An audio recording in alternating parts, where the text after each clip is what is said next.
Next question है, an AC source 220 volt 50 hertz is applied to a series LCR circuit, यानी कि इन AC source है और LCR तीनों सीरीज में से जुड़े हुए हैं, और जो रेजिस्टेंस है वो 12 ओम है। एक्सेल यानी इंडक्टिव रिएक्टेंस कितना है 32 ओम है, और एक्सेसी कैपेसिटिव रिएक्टेंस कितना है 16 ओम है। ठीक है, तो क्या निकालना है, power dissipated and the power factor निकालना है, power dissipated and power factor. तो पहले पावर फैक्टर निकाल लेते हैं। Power factor cos phi equal to R बटे जेड। ठीक है, आर क्या है रेजिस्टेंस है और जेड क्या है इम्पिडेंस है। ठीक है, तो इम्पिडेंस जेड इक्वल टू कितना होता है R square plus XL minus XC का स्क्वायर।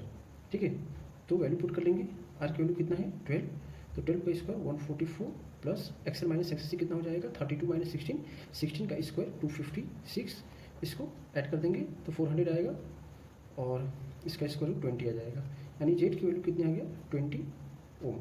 ठीक है, तो यहाँ पे वैल्यू पुट कर लेंगे, आर कितना है 12 और जेड कितना है 20, तो इसको सॉल्व कर लेंगे, कितना आ जाएगा 3/5 यानी कि 0.6। ठीक है, तो पावर फैक्टर कितना आ गया 0.6। एक चीज़ और निकालना है, पावर डिसिपेटेड। पावर डिसिपेटेड निकालना है तो P इक्वल टू हो जाएगा VRMS into IRMS into cos five. ठीक है, तो IRMS को क्या लिख सकते हैं VRMS बटे जेड भी लिख सकते हैं, तो VRMS का स्क्वायर बटे जेड इंटू cos फाइव, तो VRMS कितना हो जाएगा 220। ये जो है ये VRMS है, तो 220 इंटू 220 बटे जेड क्या है इम्पिडेंस है 20 इंटू cos फाइव क्या है पावर फैक्टर है 3/5। ठीक है, इसको सॉल्व कर लेंगे तो कितना हो जाएगा 1452 वाट। ठीक है, तो इसको क्या लिख सकते हैं 1.452 इंटू 10 की पावर 3 वाट, या इसको लिख सकते हैं 1.452 किलो वाट।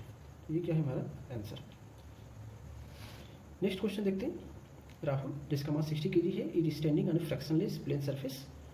ठीक है, वो प्लेन सरफेस पे स्टैंड है, खड़ा है। He kicks a box of 2 kg lying near his feet. ठीक है, वो 2 kg के बॉक्स को किक करता है, जिसके कारण जो बॉक्स है उसकी वेलोसिटी कितनी हो जाती है 3 मीटर पर सेकेंड हो जाती है। आई कैप ठीक है डायरेक्शन के साथ शो किया है, यानी कि पॉजिटिव x डायरेक्शन में। The velocity of Rahul after the kick, तो किक के बाद राहुल की वेलोसिटी कितनी हो जाएगी। ठीक है, ये फाइंड आउट करना है।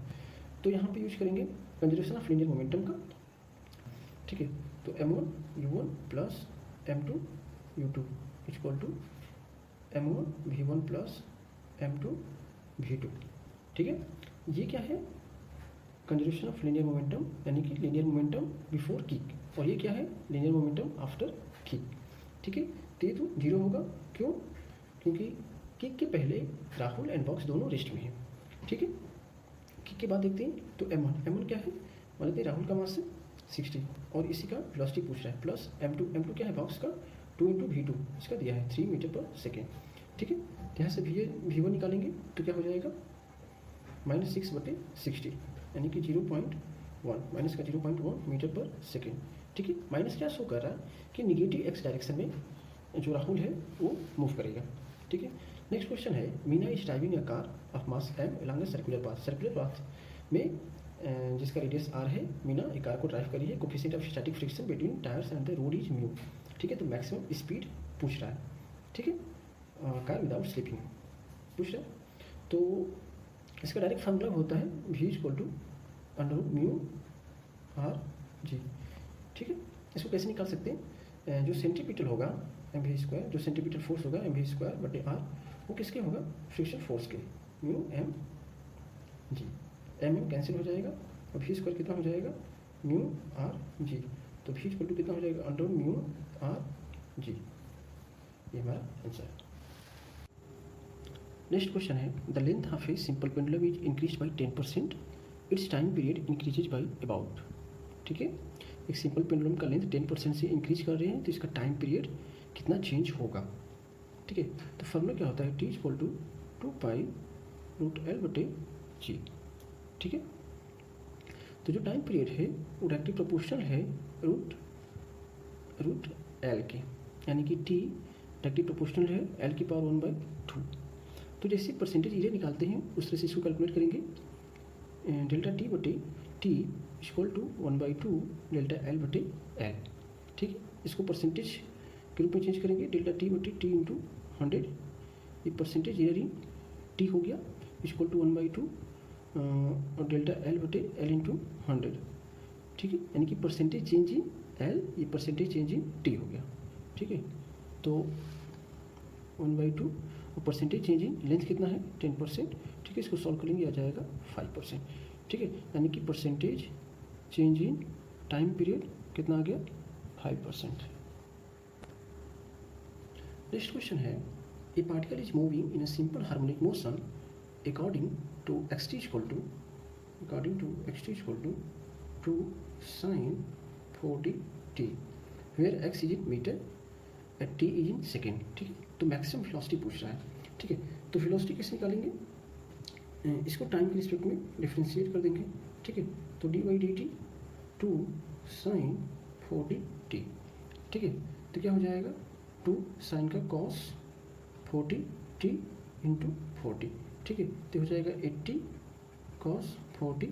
ठीक है, तो ये जो 80 है ये वेलोसिटी का एक्सप्रेशन आ गया, तो ये u0 होगा, u0 cos ओमेगा टी होता है। तो ये जो 80 है यही क्या है मैक्सिमम वेलोसिटी है, यानी कि 80 मीटर पर सेकेंड हमारा आंसर हो गया, ये मैक्सिमम वेलोसिटी है। ठीक है, नेक्स्ट क्वेश्चन देखते हैं।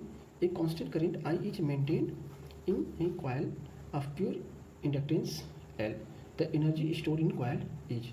ठीक है, तो फॉर्मूला क्या होता है, U equal to half Li² होता है। ठीक है, ये हमारा आंसर है। नेक्स्ट क्वेश्चन देखते हैं। An electron in hydrogen atom makes a transition from n equal to 2 state to n equal to 1 state, the frequency of the emitted photon is. ठीक है, तो ट्रांजिशन कहाँ से हो रहा है, n1 equal to 1, n2 equal to 2, यहाँ से 2 से 1 में आ रहा है। तो जो फोटॉन इमिट होगा उसकी फ्रीक्वेंसी क्या होगी ये पूछ रहा है। ठीक है, तो फॉर्मूला क्या होता है 1/λ equal to R Z square 1/n1 का स्क्वायर माइनस 1/n2 का स्क्वायर। ठीक है, तो वैल्यू पुट कर देंगे 1/λ equal to R 1.09 into 10⁻7, Z की वैल्यू 1 हो जाएगा। ठीक है, 1/1 का स्क्वायर माइनस 1/2 का स्क्वायर 4। ठीक है, यहाँ पे 2 का स्क्वायर रखेंगे ये। ठीक है, तो इसको सॉल्व करेंगे तो क्या आएगा 1/λ इक्वल टू 1.09 इंटू 10⁻7 इंटू 3/4। ठीक है, तो 1/λ आ गया। फ्रीक्वेंसी क्या होती है म्यू इक्वल टू c/λ। ठीक है, तो c इंटू 1/λ की वैल्यू 1.09 इंटू 10⁻7 इंटू 3/4। ठीक है, c क्या है स्पीड ऑफ लाइट, इसकी वैल्यू पुट कर लेंगे 3.0 इंटू 10⁸8 इंटू 1.09 इंटू 10⁻7 इंटू 3/4। ठीक है, तो क्या आ जाएगा म्यू इक्वल टू आ जाएगा 2.25 इंटू 10⁻50 हर्ट्ज। ठीक है, इसको सॉल्व कर लेंगे। नेक्स्ट क्वेश्चन देखते हैं। A block of 20 kg is lying on a rough horizontal surface, a force of 50 Newton is applied to the block horizontally, but the block does not move at all. The force of friction acting on the block is। ठीक है, तो हम जानते हैं कि जो frictional force होता है उसको लेजी फोर्स से बोलते हैं।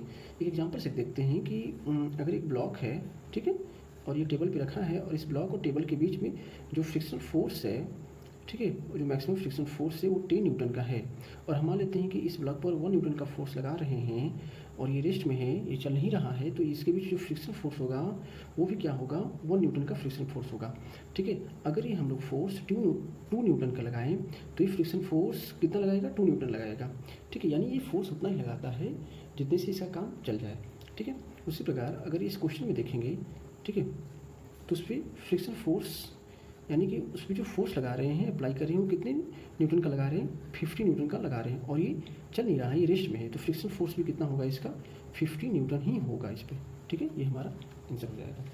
ठीक है, नेक्स्ट क्वेश्चन देखते हैं। Mohan mass 60 kg runs up a flight of stairs having a rise of 5 metre in 6 second. ठीक है, तो the average power supplied by him, ठीक है।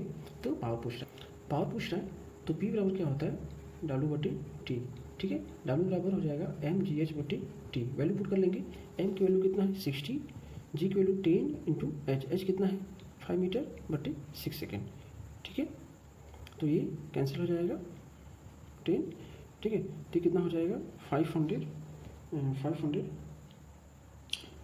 वाट, ठीक है, या 0.5 किलो वाट, ठीक है। नेक्स्ट क्वेश्चन देखते हैं, which of the following spectral series lies in a visual region, ठीक है। तो इसका आंसर क्या होता है कि बामर, लाइमन बामर पार्शियल ब्रैकेट पर पढ़े होंगे। तो जो बामर होता है वो क्या होता है विजुअल में लाई करता है।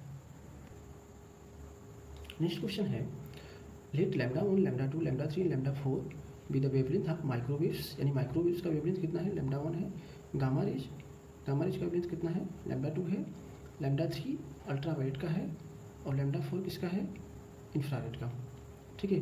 देन इसमें ऑप्शन नहीं लिखा है, ऑप्शन में आपका क्या था कि वेवलेंथ का ऑर्डर क्या था, यानी कि वेवलेंथ का करेक्ट ऑर्डर क्या है, इंक्रीजिंग या डिक्रीजिंग ऑर्डर में इसको करना था।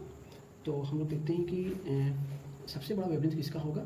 तो सबसे बड़ा वेवलेंथ यहाँ पे माइक्रोवेव का होगा λ1, और सबसे छोटा वेवलेंथ किसका होगा, सबसे छोटा इसका गामा का होगा, यानी कि λ2, ठीक है। और इसके बीच में क्या आ जाएगा, माइक्रोवेव के बाद किसका होगा इंफ्रारेड का होगा, यानी कि λ4, उसके बाद अल्ट्रावायलेट का होगा, ठीक है। ये करेक्ट ऑर्डर है उसका। Which of the following are dimensionless quantity, इनमें से डायमेंशनलेस कौन कौन है। तो एक रिफ्रैक्टिव इंडेक्स डायमेंशनलेस क्वांटिटी है और एक स्ट्रेन डायमेंशनलेस क्वांटिटी है। The position X time graph of a ball is straight line inclined at an angle of 30 degree to the X axis, the ball is moving with, यानी कि ये x axis है और ये Y axis है। X से 30 degree बनाते हुए एक स्ट्रेट लाइन है। ये एक्स टाइम, यानी कि ये पोजीशन है और ये टाइम है, ये पोजीशन है और ये क्या है टाइम है, ठीक है। और ये इसका स्ट्रेट लाइन ग्राफ है। तो ये क्या शो करता है, ये शो करता है the ball is moving with constant velocity, the ball is moving with constant velocity, ठीक है। नेक्स्ट क्वेश्चन देखते हैं, a point mass has a velocity v equal to 1 i cap plus 3 j cap certain instant, at the same instant it experiences a force कितना है -2 i cap plus 4 j cap plus 5 k cap, the power delivered by the force, ठीक है। तो कितना power deliver होगा ये पूछ रहा है। तो पावर क्या होता है P equal to vector F dot vector V, ये फॉर्मूला होता है। तो F कितना है -2 i cap plus 4 j cap plus 5 k cap dot 1 i cap plus 3 j cap plus 0 k cap, ठीक है। इसका डॉट प्रोडक्ट ले लेंगे तो कितना हो जाएगा -2 प्लस 12 प्लस 0, यानी कि 10, ठीक है। तो क्या हो जाएगा 10 वाट, ये हमारा आंसर है। नेक्स्ट क्वेश्चन देखते हैं, ठीक है। ये थोड़ा बड़ा क्वेश्चन है। Consider a prism made of glass, इसका रिफ्लेक्टिव इंडेक्स कितना है 3/2 है, ठीक है।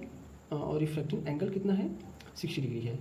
It is completely immerse in a water of mu equal to 4/3, the angle of minimum deviation for the prism is, prism का मिनिमम डेविएशन पूछ रहा है, ठीक है। तो जो रिफ्लेक्टिव इंडेक्स का फॉर्मूला होता है वो क्या होता है, n equal to sine A plus del M by 2 पूरे बटे साइन ए बाई 2, ठीक है।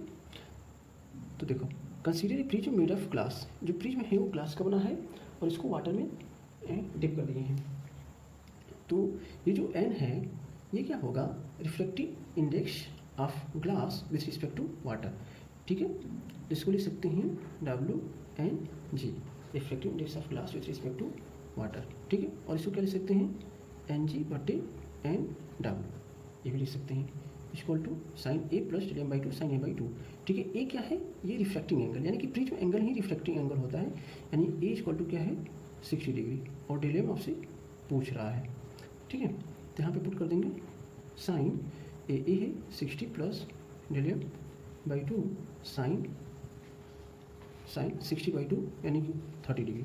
ठीक है। तो एन जी बटे एन डालो, एन जी कितना दिया है, यानी कि refractive index of glass, refractive index of glass कितना है 3/2, और रिफ्रैक्टिव इंडेक्स ऑफ वाटर, ठीक है 4/3, तो 3 पर जाएगा 3/4 equal to sine 60 plus del M by 2 और साइन 30 1/2, ठीक है। तो कितना हो जाएगा 9/8 इंटू 1/2 इक्वल टू साइन, इसको अलग अलग कर लेंगे, sine 30 plus del M by 2, ठीक है। तो ये कितना हो जाएगा 9/60 equal to sine 30 plus del M by 2, ठीक है। तो इसको साइन इनवर्स के फॉर्म में ले जाएंगे, यानी कि 30 plus del M by 2 equal to sine inverse 9/60, ठीक है। 30 को रेडियन में, 30 डिग्री जो है उसको रेडियन बदल लेंगे, तो रेडियन में क्या हो जाएगा π/6, ठीक है। और इसको उस तरफ जाएंगे π/6 को, यानी कि यहाँ से इधर जाएंगे -π/6 हो जाएगा, ठीक है। तो डेल एम इक्वल टू क्या हो जाएगा 2 साइन इनवर्स 9/60 -π/3, ये हमारा आंसर।